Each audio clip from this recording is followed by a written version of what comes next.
أكبر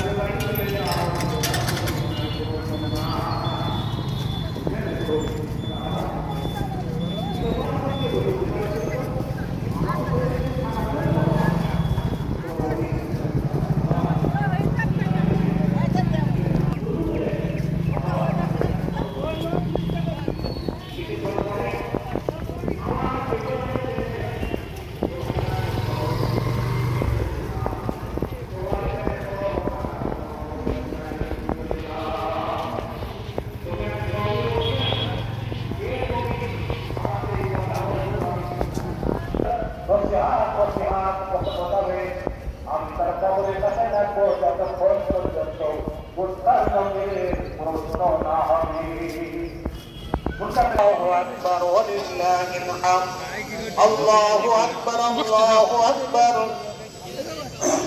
لا إله إلا الله والله أكبر الله أكبر ولله الحمد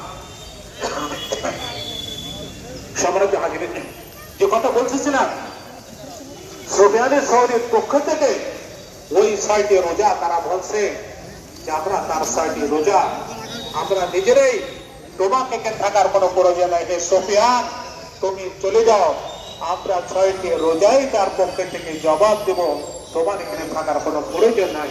তো 6টি রোজার একটা শক্তি আল্লাহ পাক দিয়েছেন যে তার প্রশ্নের জবাব এই ঘটনা হতে মনে করবেন যে হুজুর বোধহয় বানায় বলেছে।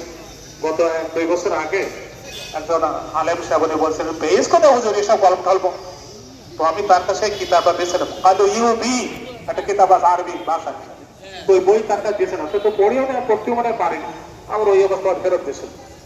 আমি বললাম তো পড়ি, দেখো গল্প আছে কিনা। হ্যাঁ, সে তো ওই বই পড়ি নাই, আর আমি যেটা দিতাম সেটাও পড়তে চেষ্টা করি। যাই হোক, গল্প যে বানায় আনছি তা না, আছে কিতাবের ভিতর আছে। তাহলে এই বইটা আরবিতে লেখা, এই বইয়ের ভিতরে খোঁজবেন আরবিতেই এর বই লেখা, কিন্তু বাংলা মনে হয় এখনো হয় নাই। তো এখানে গল্প আছে, ঘটনা আছে।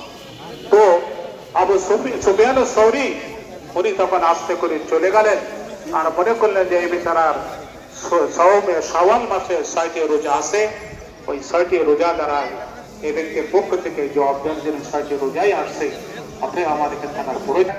প্রথমে 3টে, পরে 3টে, প্রথমে 2, একটা, যেভাবে হোক শাওয়াল মাস যাতে থাকবে এর ভিতরে 6টি রোজা